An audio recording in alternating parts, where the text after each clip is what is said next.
por la señal de la Santa Cruz de nuestros enemigos, líbranos, Señor Dios nuestro, en el nombre del Padre, del Hijo y del Espíritu Santo. Amén. Señor mío y Dios mío, creo firmemente que estás aquí, que me ves, que me oyes. Te adoro con profunda reverencia. Te pido perdón de mis pecados y gracia para hacer con fruto este rato de oración. Madre mía Inmaculada, San José mi Padre y Señor, Ángel de mi guarda, interceded por mí.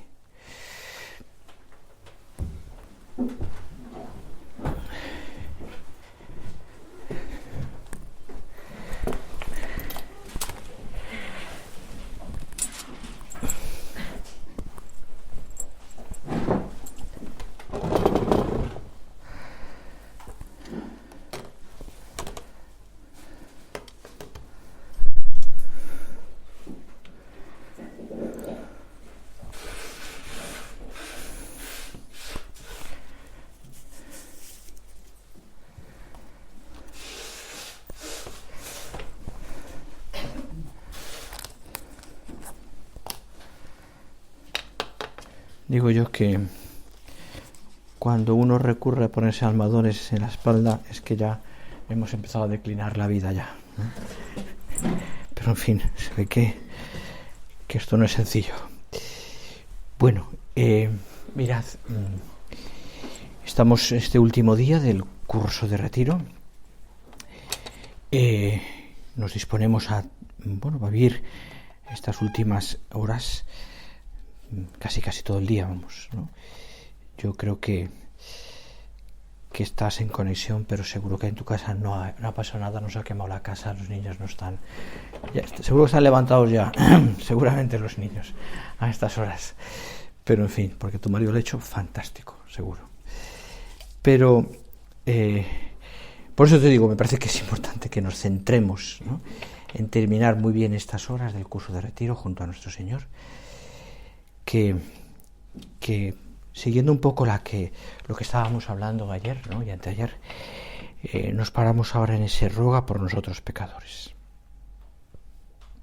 Ruega por nosotros pecadores.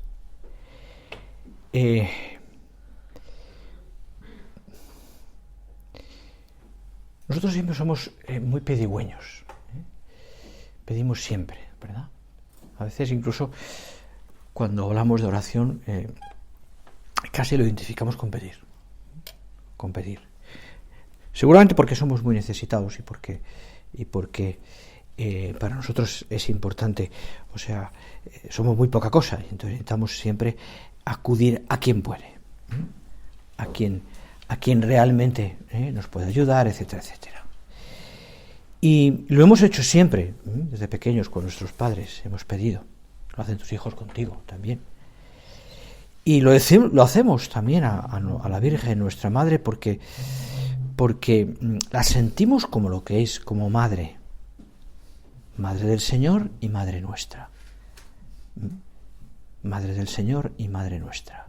El otro día, al final de la vela con las niñas de primero de primaria, les dije una canción, y siempre saben la misma. Tengo dos mamás. Esa que dice, tengo más. En el cielo está una y en la tierra la otra, ¿no? La cantan siempre. Bueno, porque también ellas necesitan sentir y saber que la Virgen es su madre y que su madre está en la tierra. Jesús también, de niño, necesitaba tener una madre. Y esa madre de Dios, pues es nuestra madre también. Te acordarás de aquella película clasiquísima que a lo mejor la viste hace muchísimos años, igual no la has visto, que es la de Marsilio Panivino. Y en esa película, que es una obra de teatro fantástica, pues hay un momento en el que una conmovedora escena en la que el niño que ha sido abandonado en la puerta de un monasterio, los religiosos lo han cuidado, y cuando tiene 5 años sube al desván y se encuentra con aquel Cristo crucificado de tamaño natural que está allí, con el que a partir de entonces él tiene un diálogo continuo y Jesús le habla. Y claro, él, el niño, una criatura o inocencia total, le cuenta a ese Jesús que le escucha, su historia. Y la historia está marcada en la muerte de este niño porque él, desde abandonado, recién nacido, no ha conocido nunca a su madre. Y le dice al Señor: tú tienes madre, ¿verdad? Y Jesús le contesta: sí. ¿Y dónde está?, pregunta Marcelino. Y Jesús le contesta: con la tuya. Le dice Jesús: ¿dónde está la madre de Dios? Con la tuya. Su madre había muerto.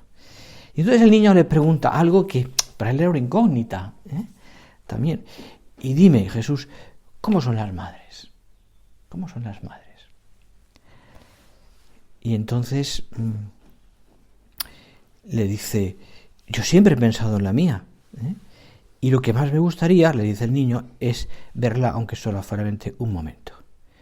Y entonces el Señor le explicó cómo eran las madres. Hay un diálogo precioso, donde el Señor le explica. Es todo, evidentemente, un diálogo inventado, pero imaginaros, claro, ¿cómo hablaría Jesús de su madre? Y entonces, de su madre, siendo niño y siendo hombre, ¿no? ¿Cómo hablaría de su madre? Por eso es tan bonita la escena de la pasión, ¿no? Porque el único consuelo que tiene el Señor allí en ese momento de dolor es su madre, que está delante de él.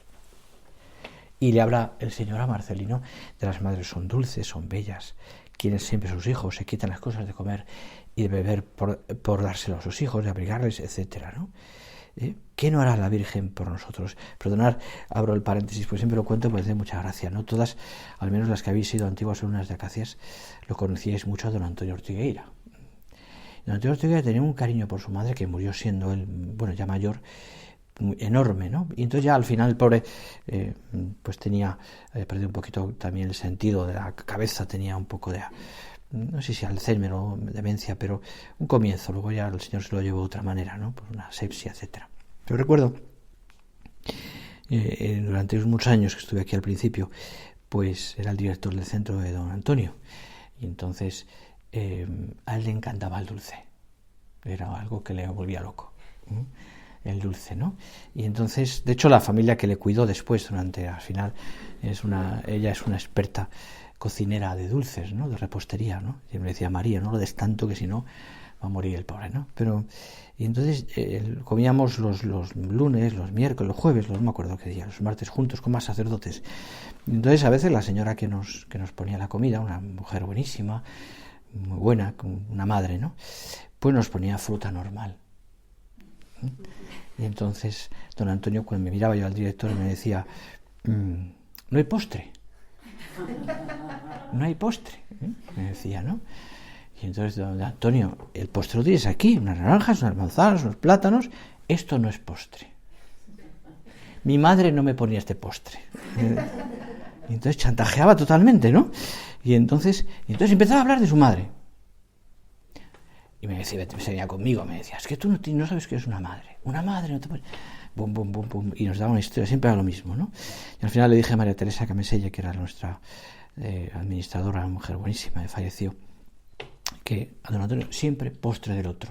Y al final sacaba unas copas de helados impresionantes, ¿no? Feliz. Bueno, me acordaba mucho, cierro paréntesis de esta anécdota, perdona, porque me yo que le quería mucho a don Antonio, ¿no? Pero claro, el cariño que tenía de su madre, que hacía ya tiempo que había muerto, luego murió, la cuidó hasta el final, era una cosa imborrable, imborrable. Bueno, pues lo traslado a lo que estaba hablando, ¿no? Es decir, ¿qué hacemos? Es decir, ¿qué hacemos nosotros, ¿no? O sea, ¿qué hace la Virgen con nosotros? ¿Qué hace la Virgen? ¿Cómo le pedimos nosotros a la Virgen? ¿Cómo son las madres? ¿Qué no hará la Virgen por nosotros si le pedimos con confianza? Por eso sabemos muy bien que el mejor camino que tenemos para llegar a Cristo es la Virgen, y por eso le pedimos a ella que pida por nosotros a Dios. La Virgen no es omnipotente, evidentemente hay por ahí todo un de pedir a la Santa Sede que haya otro dogma de la Virgen, que es la omnipotencia suplicante, pero bueno, eso está todavía por ver, ¿no? Dios es omnipotente, pero la Virgen sí que es la Madre de Dios, y por tanto, qué difícil es, yo creo que imposible, que Dios se niegue lo que la Virgen le pida, porque es su madre. por sí propia no tiene ese poder, pero sí que tiene el poder de pedir a su hijo. ¿Y cómo se va a negar su hijo a la madre? Claro, sin embargo, a veces, cuando nos resulta, ¿no?, pues tan difícil a veces pues que las cosas salgan, pedimos al Señor y las cosas no salen, y entonces nos puede como surgir ese prejuicio racionalista, yo diría, de pensar, por una parte, ¿de qué sirve pedir si el Señor no me concede las cosas? O si lo que pido no. Seguramente porque pedimos mal, o porque no pedimos bastante, o solamente porque lo que pedimos no nos conviene, no lo sé. Pero también pensamos, pero si ya sabe el Señor lo que necesito, o la Virgen. Sí. Y seguramente pensemos, aunque no lo pidamos, el Señor si quiere darnos, lo dará. Es verdad. Pero el Señor quiere que pidamos. El Señor quiere que pidamos. Fijaros, de tal manera, es decir, que el mismo Cristo pide al Padre. Y pide por sus apóstoles, y pide por sus discípulos, y pide por nosotros. El mismo Cristo pide. Rezad para que no caigáis en la tentación. Reza a tu Padre en lo secreto, y tu Padre en lo secreto te recompensaré. Si 2 de vosotros se ponen de acuerdo y rezan, el Señor lo otorgará. Pedid y se os dará. Buscad y hallaréis. Llamad y se os abrirá. Y así podemos buscar muchos más textos donde el Señor está diciendo, pedid. Pedid. Es decir, mostrar vuestras necesidades, vuestras preocupaciones a Dios. Seguramente el Señor ya sabe, ya tiene previsto lo que tiene que darte, por supuesto. Ya sabe que lo vas a pedir. Y Él sabrá si tiene que concedértelo o no. Pero que el Señor quiere que se lo pidamos, por supuesto. Él sabe perfectamente lo que nos conviene en cada momento. Por tanto, Dios puede estar buscando precisamente eso. Que seamos, y eso es la necesidad de pedir, que seamos conscientes de que dependemos de Él para alcanzar las cosas. Fijaos que en el Evangelio, ¿no?, muchas veces se ve, ¿verdad? Sí, se ve como el Señor, antes de un milagro, que lo va a hacer después, pero siempre antes del milagro, el Señor reclama que pidas. Como aquel ciego del nacimiento, ¿no?, que por 3 o 4 veces le dice al Señor, Jesús, hijo de David, ten piedad de mí. Y el Señor sigue, parece que no le hace caso, pero quiere que continúe, y continúa Bartimeo. Y al final el Señor se para. La fe de Bartimeo, la petición de Bartimeo, hace que Jesús se pare y le atienda. Pero el Señor reclama la fe. Reclama un cambio de actitud en quien pide el milagro. Y seguramente el Señor puede estar esperando que tú y yo cambiemos. Y eso quizás, el que tú y yo cambiemos, tengamos fe y sigamos pidiendo, quizás sea más importante incluso que lo que pidamos. Porque quizás el Señor lo que quiere es que nosotros perseveremos. Me contaba un sacerdote que en una ocasión, hace relativamente poco, me contó que tuvo una conversación con una feligres de su parroquia, ¿no?, una chica joven, pero muy buena, estaba metida en grupos distintos de distintas instituciones, ¿no? Era muy activa, ¿no?, y era muy buena, ¿no? Y esta chica le contó de una amiga que su madre, la madre de esa amiga, había fallecido de cáncer.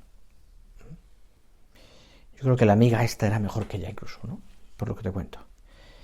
Y le dijo al sacerdote, mire, fui a su casa después del fallecimiento de su madre y fui con la idea de estar con ella, pasar la tarde, incluso hacía falta el día entero, acompañarla, animarla, consolarla, porque me imaginaba cómo estaba. Y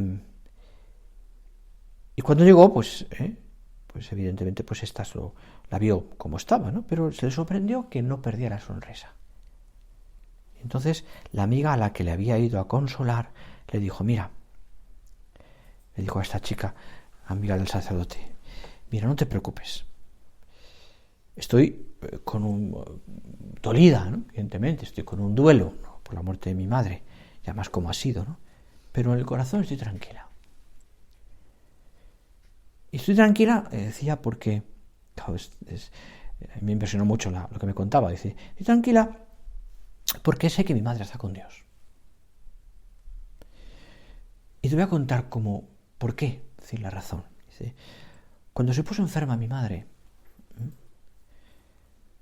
le pedí a Dios, tenía algún hermano más, pero en fin, ella era un poquito la que llevaba la voz cantante, la que yo creo que su padre había fallecido hacía tiempo, ¿no? Le pedí a Dios que esa enfermedad no fuera grave. Cuando vimos que era algo serio, le pedí a Dios, fíjate, petición a Dios, que no fuera cáncer. Y cuando me dijeron que era cáncer, le pedí a Dios que no sufriera mi madre. Y concluyó diciendo, y fíjate, qué bueno es Dios que mi madre no ha sufrido. Y claro, esta chica que me contaba, me decía esta chica de la parroquia, digo, ¿qué podía decir yo ante algo así? Si es que realmente me consoló ella a mí. Claro, uno no sabe si Dios le pide estas cosas a los buenos, un sufrimiento así, o es que se hacen buenos porque saben descubrir a Dios en lo que les pide, en lo que les pasa, en lo que les pide el Señor. Por tanto, fijaros, la oración de petición es descubrir qué espera Dios de mí en esto. ¿Cómo tengo que reaccionar ante las circunstancias de mi vida, que son tan distintas en cada una de vosotras? Todo lo que nos pasa, y a veces pues pueden ser cosas más serias o menos serias, y todos habéis pasado por situaciones también más graves, de dolor mayor, de personas queridas, de vuestros padres quizás, o de las personas conocidas, o de un hijo, todo lo que nos pasa, Dios o lo quiere o lo permite. Y yo, mi vida es entender qué es lo que el Señor está queriendo de mí en esto, espera de mí. Si el Señor con esa dificultad, con aquel problema, con esa buena noticia, está esperando de mí, reclamando mi petición confiada. Si está esperando mi abandono en sus manos, o está esperando mi agradecimiento. ¿Cuántas veces nos da el Señor cosas y no le agradecemos? ¿O cuántas veces el Señor le pedimos, y cuando le hemos pedido y el Señor nos ha concedido algo, después nos olvidamos? ¿Qué espera el Señor de mí en esto? ¿Qué esperas tú? Esas cosas que ahora tú, hoy, ayer, en estos días, esta temporada, le estás pidiendo al Señor, ¿has pensado qué es lo que Él te está pidiendo a ti? ¿En esa situación? ¿Qué te está pidiendo a ti el Señor? A lo mejor el Señor te está pidiendo en ese momento que, por lo que sea, pues te está haciendo ahora sufrir más, o te está pasando una temporada quizás un poquito más lo que sea, lo que puedas tener, ¿no? El Señor igual te está pidiendo, oye, es que yo te estoy esperando de ti que seas más generosa, o que entiendas más a los demás, o que comprendas que esa persona, que es tu marido, o tus hijos, o tus padres, o un hermano, o lo que sea, se puede equivocar. Se puede equivocar. Y tienes que aceptar. Te está pidiendo el Señor quizás que seas consciente también de eso. No pasa nada. Es decir, Dios no actúa por casualidad. Hay una cosa que se llama la providencia divina, que es el cuidado que Dios tiene de todos nosotros y de todas las criaturas, ¿no? Pero que nos hace descubrir que detrás de cada acontecimiento está el Señor. Está el Señor. ¿Qué quieres tú, Señor, de mí? De un pequeño dolor, de una cosa que esperabas con ansias profesional que saliese y no ha salido.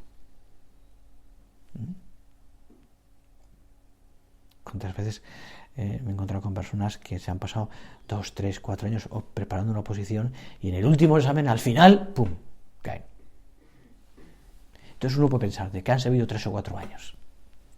Y sin embargo, seguramente el Señor, bueno, pues me tiene que hablar también a través de eso, ¿no? Y aquella posición, pues a lo mejor no era lo que le convenía, no lo sé.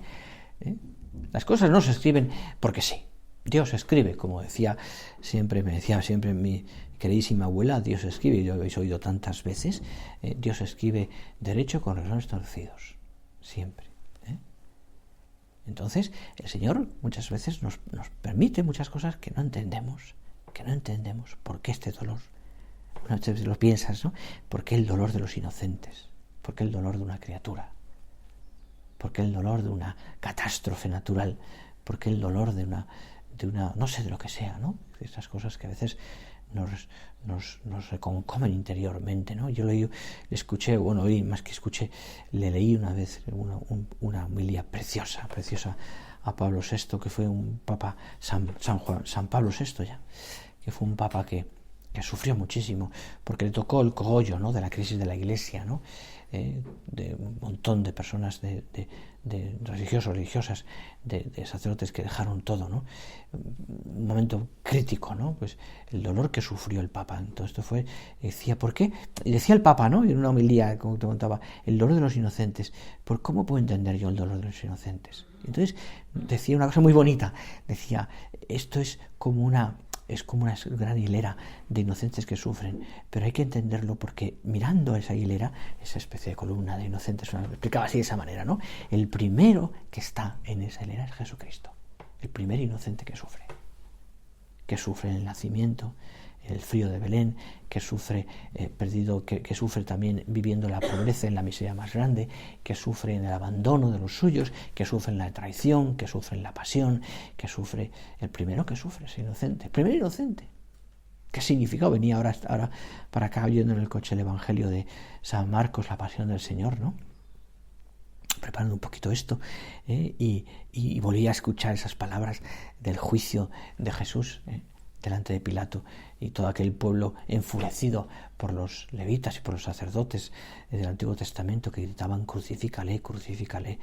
Y uno piensa y digo, Señor, es que yo podía estar allí. También gritando aquello.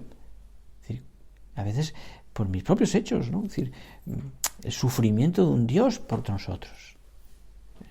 Un sufrimiento de un Dios por nosotros. ¿Por qué sufre Dios? ¿Por qué sufre inocente? Porque sufre Dios. ¿Cómo puedo entender el sufrimiento mío? Porque sufre Dios. Porque ha ido por delante. Siempre va por delante el Señor. Siempre. En el amor, en el sufrimiento, en la cruz, en la compasión, en la misericordia.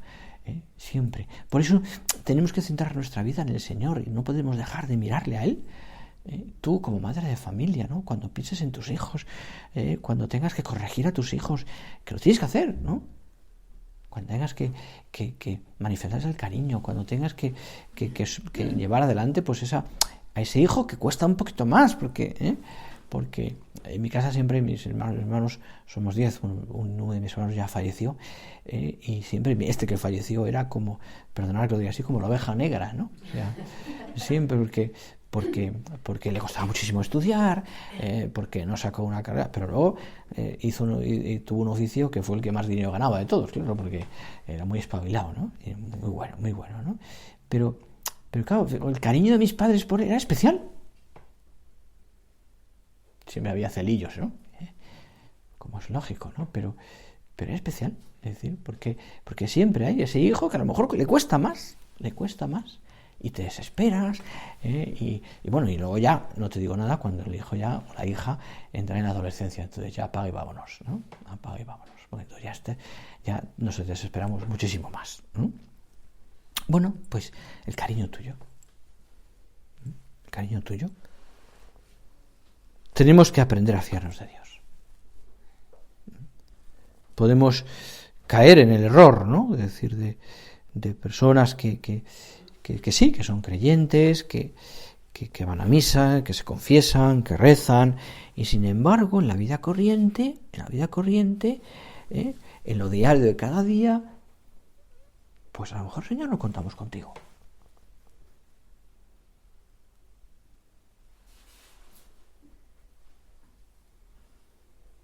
que no nos pase como esos dos, una cosa graciosa, simpática, perdonar, que le decía uno a uno, ¿no? Otro dice, oye, ¿en tu casa lo hacéis antes de comer?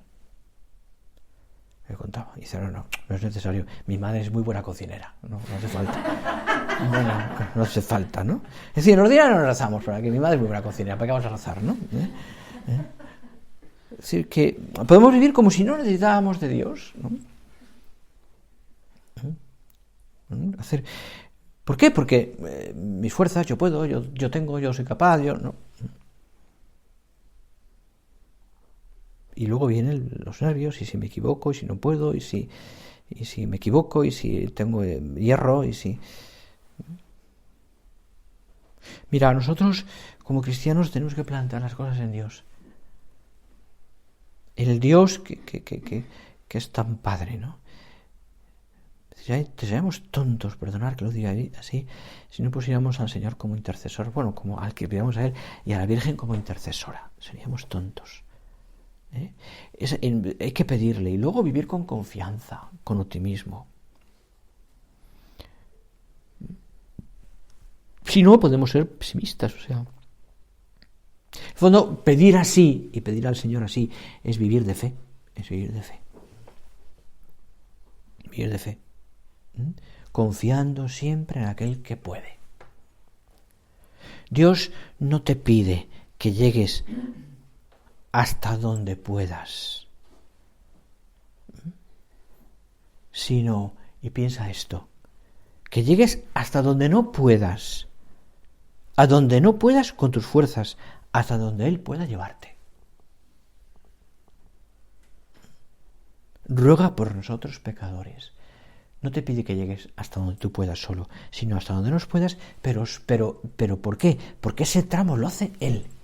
Y lo hace si tú confías. Si tú confías.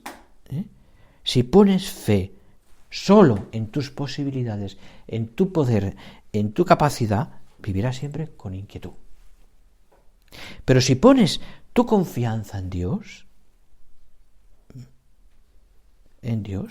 entonces vivirás también con esa paz de quien sabe que Dios todo lo arregla.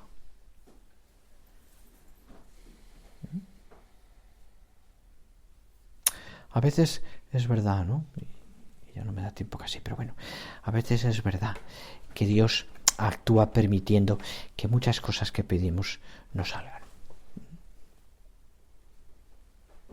No salgan.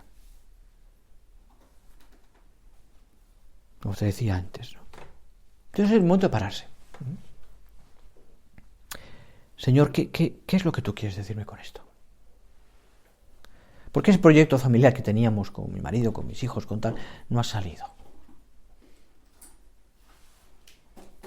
¿Por qué esta ilusión que yo tenía puesta en lo profesional, por ejemplo, o en, no sé, o en una cosa familiar, en un hijo, en lo que sea, o en una... No acaba de cuajar? Parte. Primero comprobarás que la capacidad de entender nuestra es muy limitada.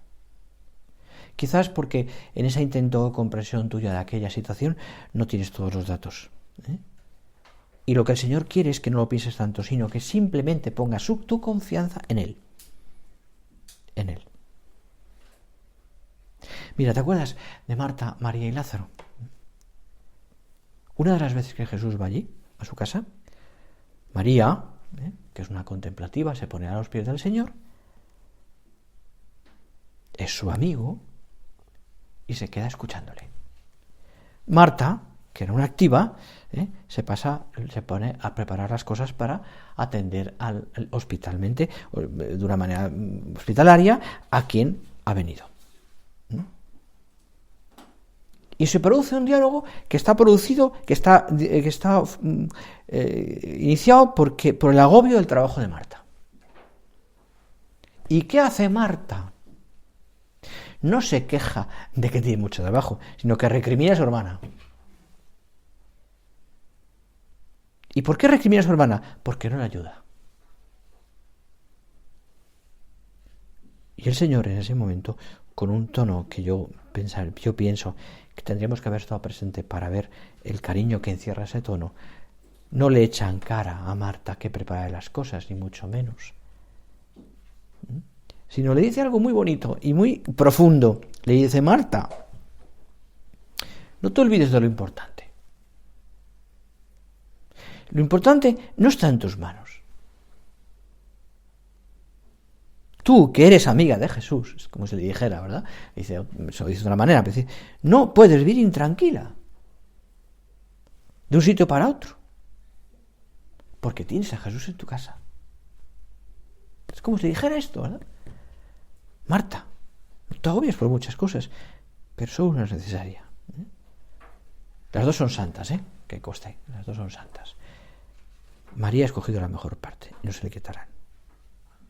Por tanto, fijaros, yo creo que esto nos explica una cosa muy bonita. Es decir, hay dos modos, ¿no?, de ver las cosas: o el agobio o la confianza en Dios.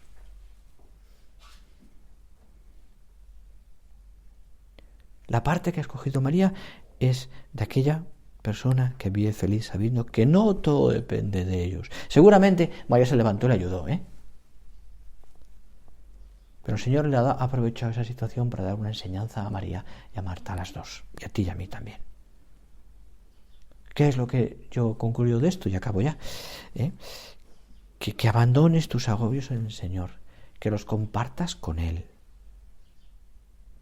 Que en tu intimidad dediques ese rato que tienes previsto o que intentes hacerlo al día para hablar con el Señor, para desahogarte, para contarle tus preocupaciones, para compartir con Él tus alegrías, para preguntarle: Jesús, ¿qué esperas de mi vida?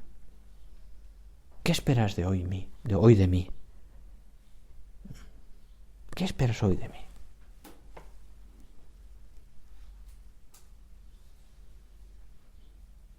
Y el Señor te sorprenderá, porque te hará ver muchas cosas que tú no esperas.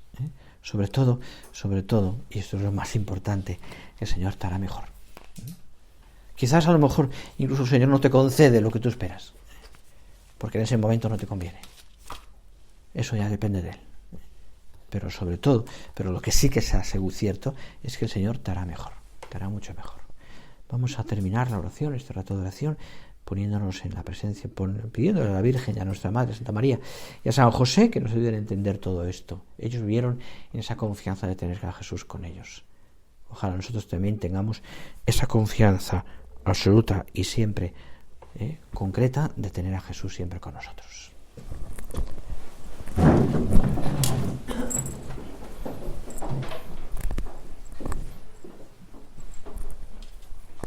Te doy gracias, Dios mío, por los buenos propósitos, afectos e inspiraciones que me has comunicado en esta meditación. Te pido ayuda para ponerlos por obra. Madre mía Inmaculada, San José, mi Padre y Señor, Ángel de mi guarda, interceded por mí.